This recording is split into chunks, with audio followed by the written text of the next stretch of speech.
Whether you operate one forklift or thousands, one location or hundreds, the new My Toyota customer portal can help you optimize your operation and material handling equipment. This one-stop, free-to-use platform is designed to help you take control of your information and make smarter decisions, all at the touch of a button. Register and access your data today at my.toyotaforklift.com. That's my.toyotaforklift.com. Today's warehouse needs to keep inventory moving smoothly and quickly. Meet these challenges with on-demand warehouse labeling from Brother Mobile Solutions. Our mobile and industrial printers will help optimize your operations to achieve the speed, reliability, and durability your warehouse needs. With easy integration for existing warehouse technology, convenient portability, and upfront affordability, Brother Mobile Solutions is at your side when it comes to warehouse labeling. Try one for free today by visiting brothermobilesolutions.com/new warehouse or click the link in the show notes. That's brothermobilesolutions.com/new warehouse to try one for free today.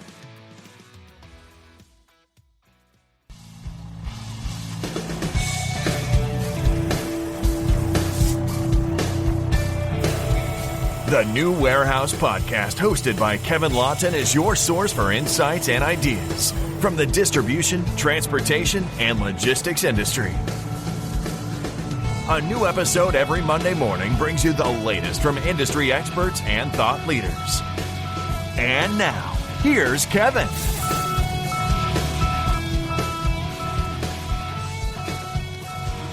Hey, it's Kevin Lawton with the New Warehouse Podcast, bringing you a new episode today.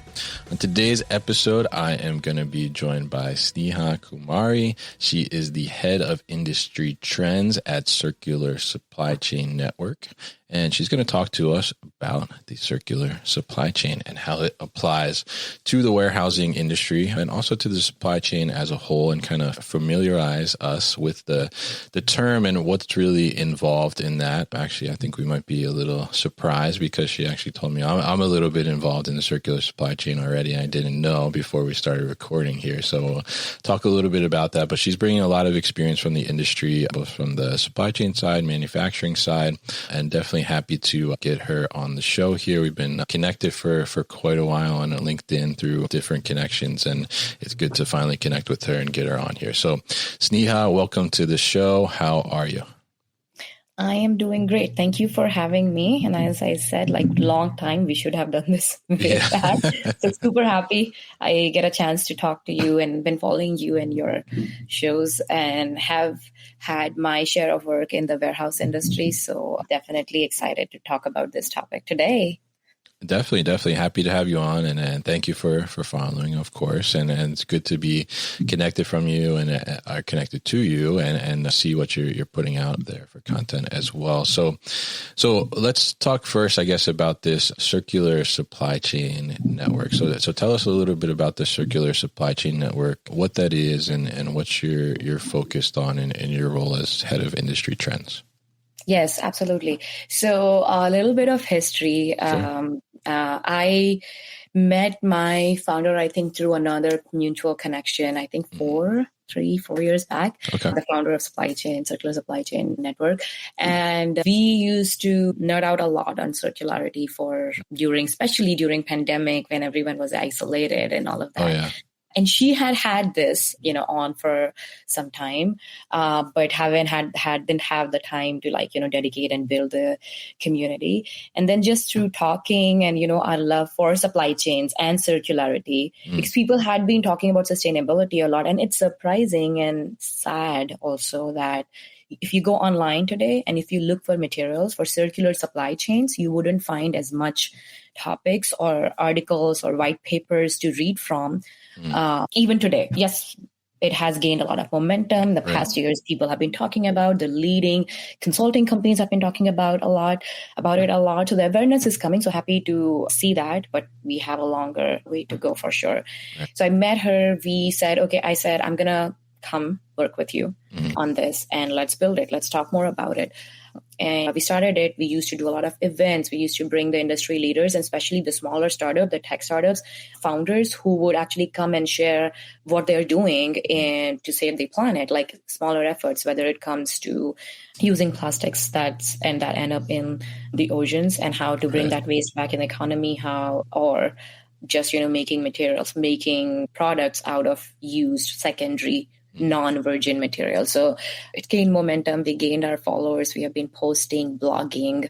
Our founder has moved and worked in different companies in specifically that capacity. Okay. But then in the circular supply chain network we are aiming in building this community where we bring people from these people with the industry experience and set their examples, give them the spotlight so everyone else in the industry could learn that this is not rocket science.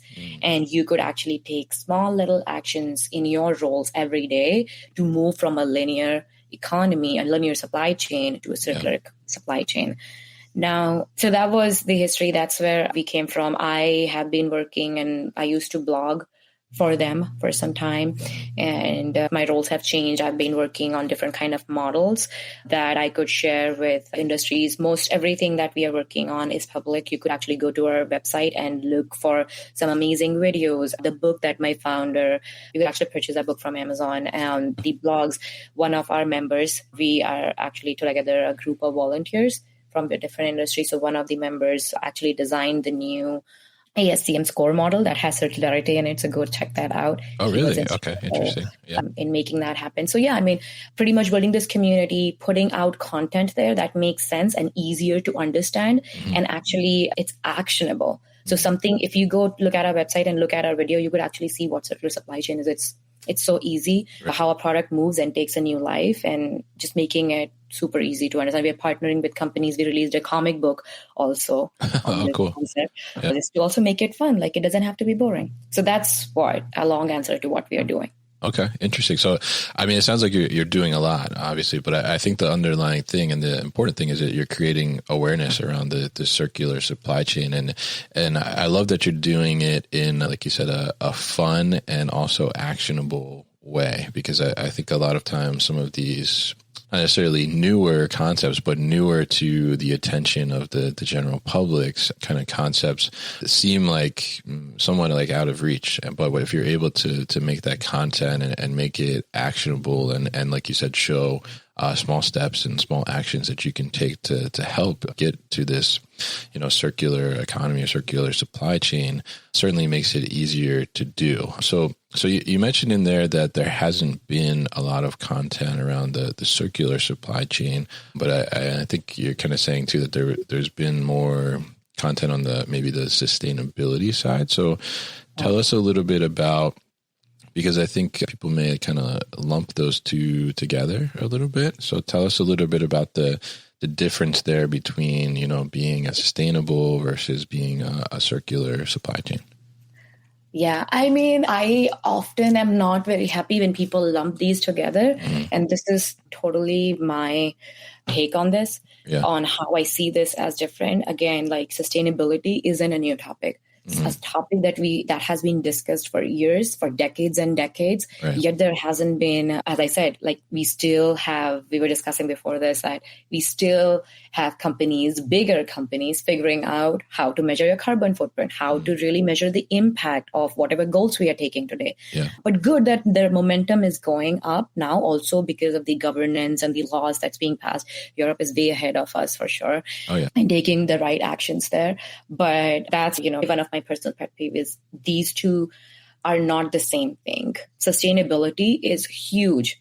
There are like 17 SDGs, sustainable development goals, right? And that umbrella has so many things, which is not just about recycling.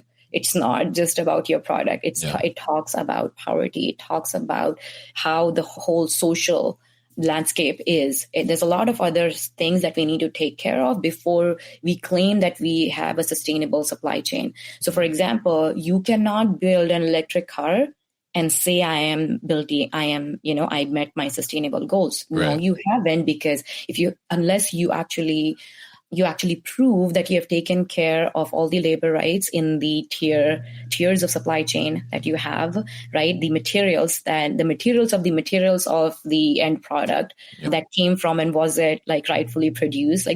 So we have to make sure that we are using this term responsibly. That's my take. Use this word responsibly and have the metrics, have transparent, sustainable reports. I mean, it's very easy. Let's go out and look at the sustainable reports, and not many are doing a great job. Yeah. And I have to give it to Cummins, who does a fabulous job in releasing clean and transparent sustainability reports and the actions they have been taking in managing their waste. Now, circularity somewhere can be clubbed under the sustainability umbrella, because it's more about, it's more, I would say, it's easier to understand. It makes sure that as a business, while you're running a business, how you are making sure that you take smaller actions, as I said, to move from a linear supply chain to a circular supply chain. So circularity in itself can be an umbrella that contributes towards sustainability. But we have to just, be careful on how we use these terms together. But I'll get into, what circular supply chain is, so I can explain exactly what it is.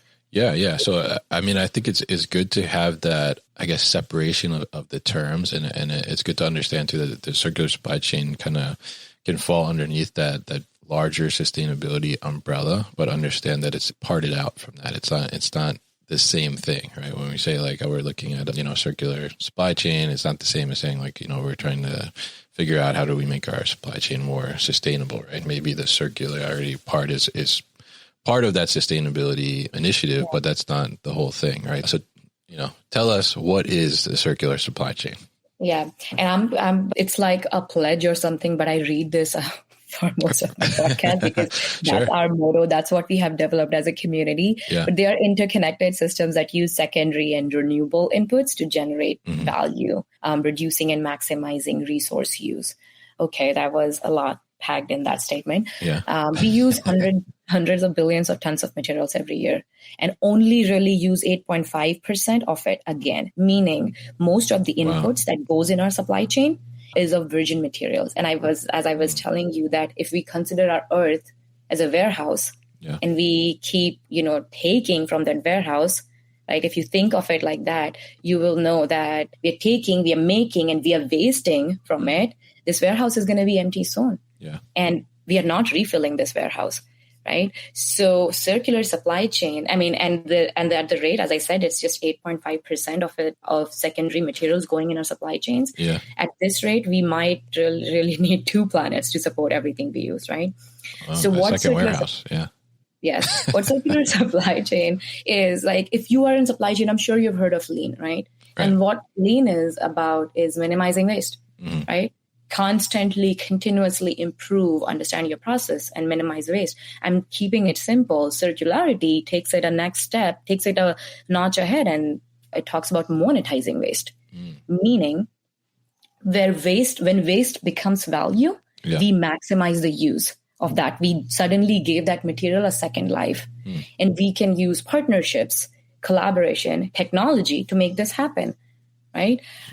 And simple things can be lumped into this. For example, Coca-Cola rewashing the bottles, but why not? They're reusing the bottles. It used to happen, it went away, and then they're doing it again. Today, what the case is, supply chains are linear. They are designed and optimized to flow in one way towards the consumer. We take the materials from our planet, we process it, we make whatever we make, we consume, and it flows in a line. Tomorrow, our supply chains should be circular. So it will move in a circle, and we have designed a transition model as part of our network that goes through the different phases that a cycle that a material could go to, and then, how you can transition from a linear to a circular supply chain. So go check that out whenever, you have some time. Definitely. But materials can offer more value than what we are using today. And in a circular supply chain, every operation becomes a source of raw materials for another operation. Every material here has value. So, in a nutshell, that's what circular supply chains are.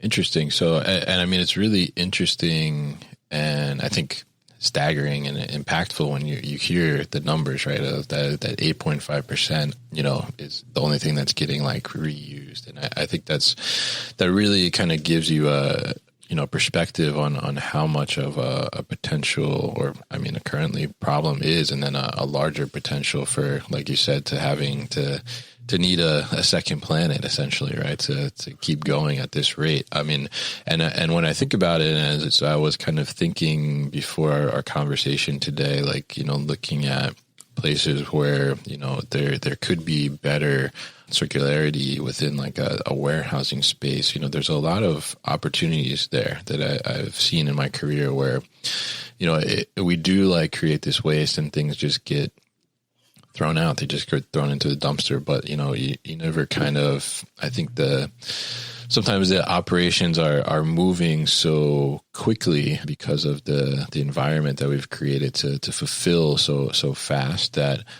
we don't necessarily take that step back to think about, this waste that I'm creating, what could I do with it further? Yeah. Or could someone else do something with it further?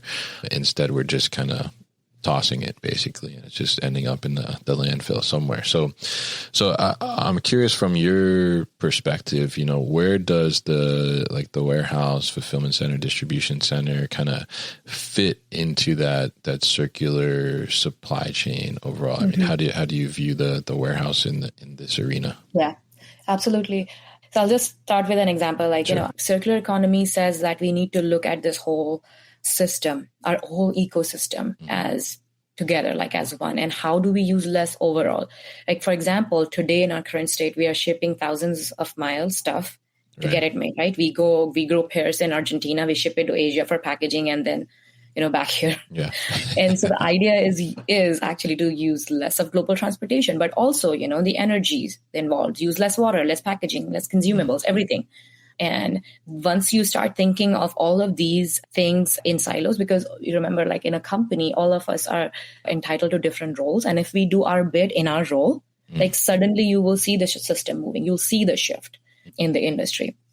Okay. So now coming back to, warehouse packaging, and, as I was discussing, like once I go over these things, you would realize that how you in your micro fulfillment center might already be doing some great optimizations that is potentially reducing the pull on the planet. Now let's talk about, the warehouse packaging, right? Sure. That packaging, again, is a great deal of waste in the landfill. So then I think the Environmental Protection Agency, EPA, they have estimated to as much as 82 million tons in solid waste, of which 37% was actually sent to landfills, right? Yeah. And so that's a lot of packaging just ending in the landfills. And then at the same time, reverse logistics, I'll come to reverse logistics also at some point. But in general, I was reading, there is this website that gives us a good, breakdown of our greenhouse gas emissions. Mm-hmm. And in that, energy, like electricity, heat, and transport, as the top contributor, 73% of greenhouse gases. All of that 73%, 16% is contributed by transport. Wow. Right. And that includes a little bit of energy, electricity also. And about 11.9 of that is road transport. Right. So the emissions from burning of the fossil fuels and all kinds of, the cars and trucks and the motorcycles and the lorries and the buses and everything. Yeah. They all, like all the road freight, and is like, that's a big number to be thinking about. And how do we, it's not the same everywhere. And if we just look, I wish I could share that here, but if we just look at United States, for example, transport is a much larger contributor than the global average. Interesting. From what we are seeing. So let's just start about the transportation. Like look at alternative fuels, right? Clean energy. How do we make sure that we use less fossil fuels and use alternative fuels? And so then now suddenly we are requiring fewer virgin materials for our transportation, right? Optimize your routes and loads. We are today doing it, right? But we still have, like, in the light of sometimes either we missed some shipment, or some shipments are left behind, we are probably not utilizing our truckloads to the level that we should be, right? And there are some very great enhancements in technologies where we are able to manage and understand what our truck fill rate was fully, but being able to understand where those gaps are, your load inefficiencies, and is important, and then take action to it and see how you can optimize your routes, and then make sure that you're making lesser trips between your location to your customer's location, especially, when we are doing single one-day deliveries and, shorter hour deliveries. Yeah. It also, positively affects your cost. So now you're actually hitting two goals at the same time when you're taking the time and effort. And I know the bigger companies out there are, using technology and all of that, whatnot, to optimize their network. I think there's a lot of opportunity for the other third-party providers also to tap into that and make sure that they are avoiding expedites as much as possible, right? Yeah. Now coming to, warehousing, and I'll give you a very simple example, which is reusable pallets. Maybe you're already using it. Maybe you're already taking care of that. Like you come from this industry, and that has been a goal for a long time, which is great. Like we should be talking about reusing the packaging or the pallets that we have today and minimizing the waste there. How do we cut down on that? We'll be back after a quick break. You hear a lot about supply chains these days, because if the past couple years have taught us anything, it's that an efficient, well-managed supply chain is absolutely critical to keeping businesses successful and consumers happy. I'm Will Haywood, and I host a podcast called All Business, No Boundaries, where we talk about supply chains, how they work, what happens when they don't, and the innovations that are redefining what's possible in the world of logistics. Join me for insightful interviews with thought leaders and industry experts. We discuss how optimizing supply chains can break down the barriers that are holding businesses back. That's All Business, No Boundaries by DHL Supply Chain. Listen and subscribe wherever you get your podcasts.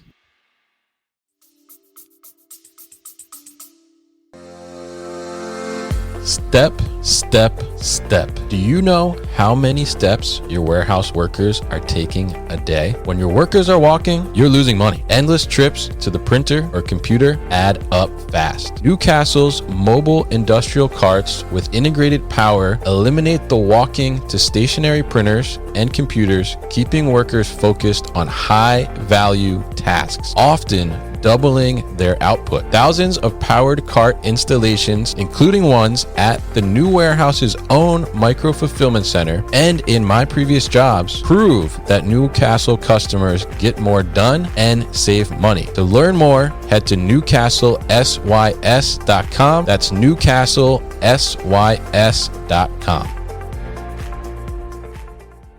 Yeah, I think that's from the pallet perspective. I will say, I think that's one of the easiest things in the warehouse, because there's such like a after market for the pallet. I mean, I know right now, like you mentioned, my micro fulfillment center. I mean, we take in pallets, and we were talking about earlier. I mean, the space is small, so we're trying to maximize, and we want to get those empty pallets as fast as possible. But somebody comes and picks them up, and they'll use them for something else, and we get money for them, and they'll repair them and then put them back into circulation. So I mean, that's one of the lowest hanging fruits, I would say, from my perspective in the warehouse, definitely. But yeah.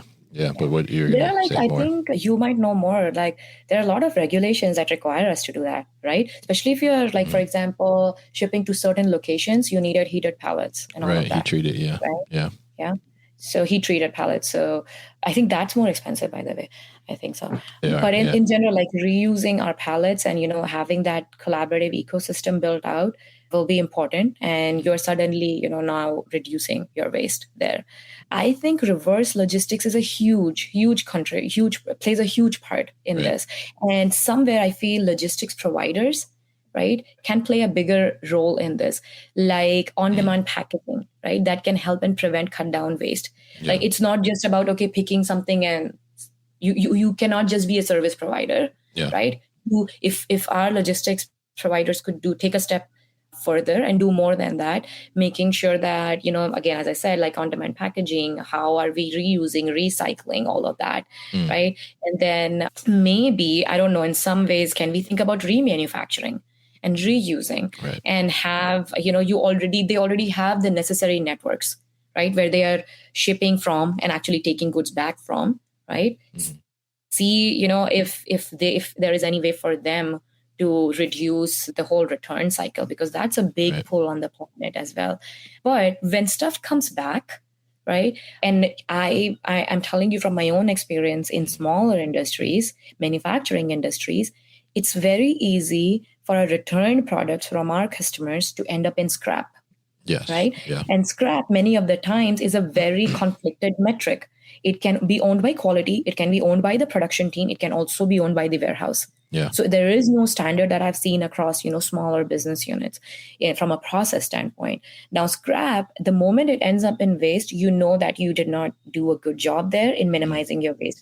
There are tons of good things that can happen there. Now, the first piece is, of course, when you bring a scrap, make sure your quality team analyzes it. And there is a production site where you can tear down your product, right? Yes, that requires labor, but then that's where your data can make you powerful. Go analyze the data of your returns. How much did it cost you? And then do a cycle time of your tear down process. You don't have to tear down everything to start with, right? To start with, employ a process that will make you profitable, where your cycle time to tear down is lesser than the items that you recover. And the components that you recover, if they could be reused, the ones that don't have a shelf life issue, they could go back on your shelf. And now you just, reuse those items. You saved purchase of some of the inventory, so you refurbished. We are doing it.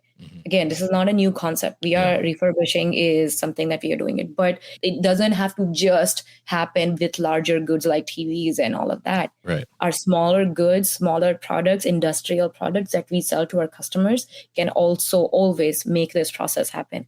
Like this should be a set process for any product-based company. Actually, any company, like analyze your returns and do something about it. Maybe you don't get benefits of that. Maybe someone else's supply chain can use it. And that's why I talk a lot about having secondary materials marketplaces. Right. Meaning today you have a lot of marketplaces where as a procurement manager, I can go in and buy materials. Right. And as a procurement manager, my goal is always to reduce cost. Yeah. If we add one other goal wherein we push our procurement managers to see how well we made sure we utilize secondary materials in our supply chain, boom, there goes our shift, right? Now, as my annual goal, cost and risk reduction is not my only goal. I also need to look for secondary materials. Now I go to the secondary material marketplace, and maybe some of the waste from some other industry can be added as value for my industry. Now, again, I'm speaking about all of these things. It's not going to happen in silo. My customers need to be part of it. Like, for example, I talk about the automotive industry. There's a lot of specifications that go into it, right? And it's so hard. Like, I'm not sure if you've heard of the PPAP process.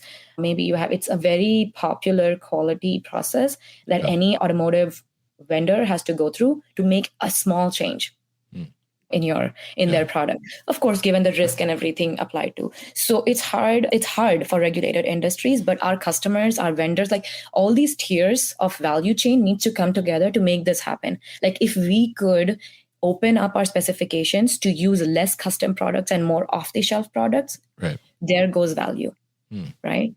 Interesting. So it all has to orchestrate and work together.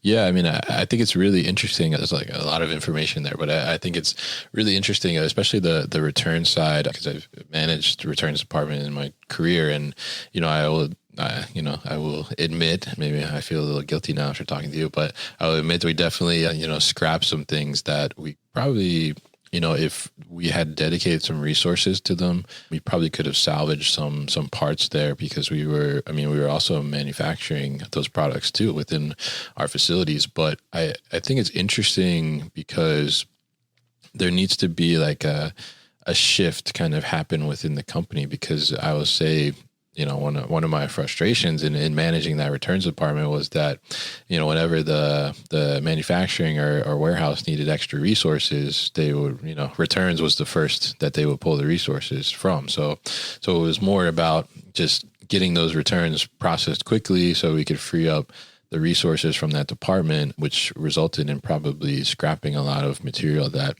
could have probably reused in some capacity somewhere. So it's interesting. And I think that, the idea of that secondary market, sourcing market is a really great one, because even if you're pulling out certain parts of your product that are still good, but maybe not necessarily reusable by you, you're probably going to have, that as a reoccurrence, and you'll be able to now become a supplier for somebody else potentially, right? I think that's the idea behind that. So it's really, really interesting. And I think overall, in the warehouse kind of realm and perspective, I mean, there's a lot of opportunity there to have these circular things. Like you said, the pallets is a huge one, but even from the packaging and box perspective, and I know a lot of people are trying to tackle these issues now. Even, you mentioned the space and maximizing the space in a trailer,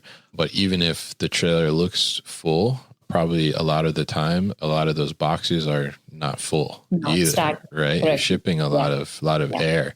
So as you start to look at that and make the investments in, right size packaging or systems like Packurate is one that's really interesting, where they're kind of gauging and telling you like the exact right size package to use, instead of, using these generic sizes and, having half the box just full of like paper or bubbles or something like that. You're able to reduce that. And over time, you're probably shipping, less trucks than you normally would, because, half the time, probably 25% or more of that truck is air actually, but it's just encapsulated in cardboard. So a lot of great opportunities there, and really interesting to hear about the circular supply chain from your perspective, and kind of gets a better definition on it. And I think there's a lot of opportunity here for us as warehouse operators to be able to take some small steps to being able to do that. So I guess my last question for you would be, what do you think, if you were in a warehouse operation, what would be kind of the easiest and first thing that you would look at to become like more circular? Yeah, I'm pretty much going back to, what I have shared, small things. Sure. Let's start with the pick pack process, right? The picking and packing process. How are we optimizing those paths? And also, like, as you said, when we are packing, we have a lot of fancy stuff that goes into our boxes to protect it. Let's also involve the doers in this process, like our picking, packing operators who are actually seeing this firsthand can have good ideas on how to minimize packaging.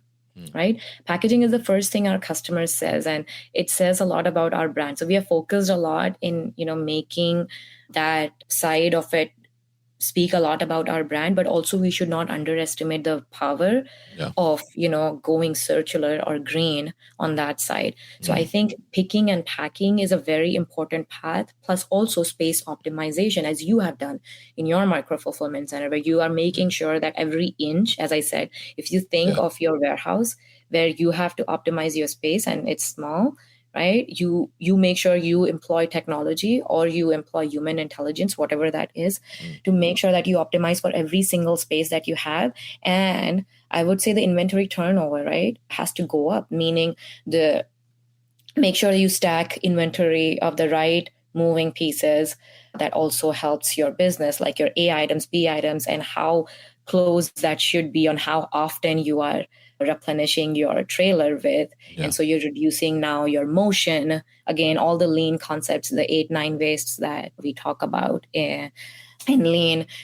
All of these small efforts can immediately start showing you value from a business standpoint, but also, reduce your impact, your carbon footprint overall, carbon equivalence of footprint that you have. Then comes, the reverse, the returns, analyze your returns.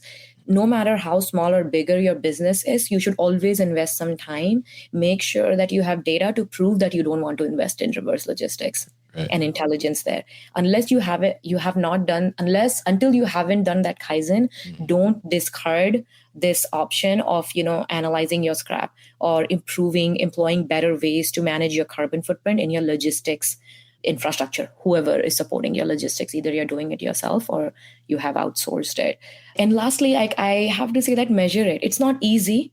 There aren't a lot of, I would say, materials out there that helps you. Yeah. But I've seen lately, like I was in a logistics conference, like literally last week, actually this week, sorry, I'm losing my mind.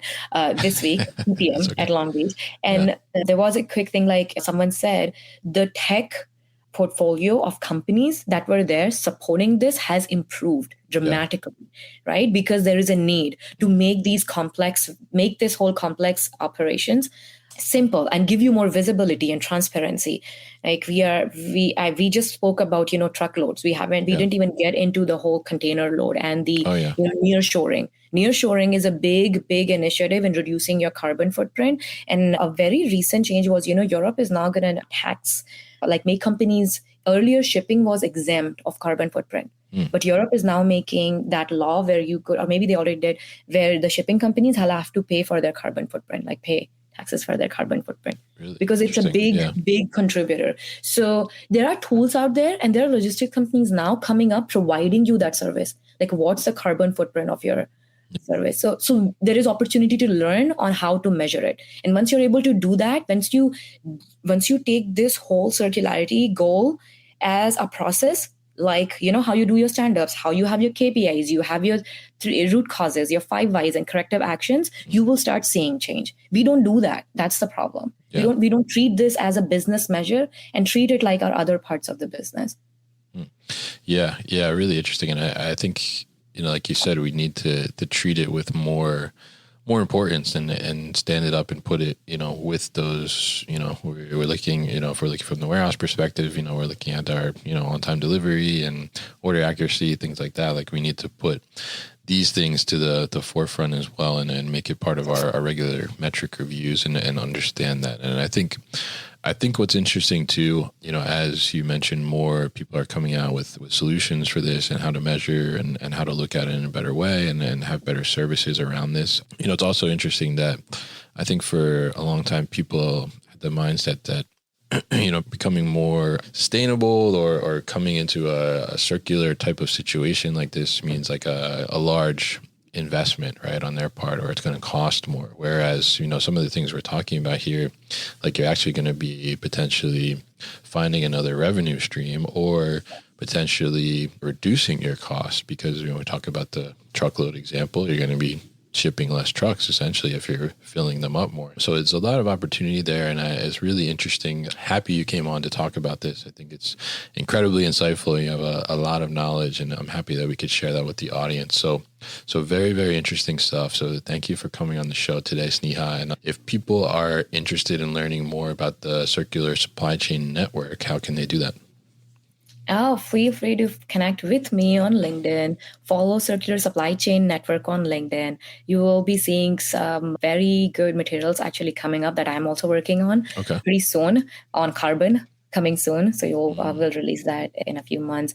We recently released a UNIDO paper, worked with the United Nations, one of the business unit for them. Yeah. So check those out, check our videos, read our book from our founder. Trust me, it's short, it's sweet, you're gonna love it, and you could take some actions, as we discussed on this podcast, that you could go back in your daily work and do something about it and be proud of it. Okay, great. I'll definitely put all that information at thenewwarehouse.com as well so people can easily find it. So, Sneha, thank you once again for joining me on the show today. You've been listening to the New Warehouse Podcast with Kevin Lawton. Subscribe and check us out online at thenewwarehouse.com.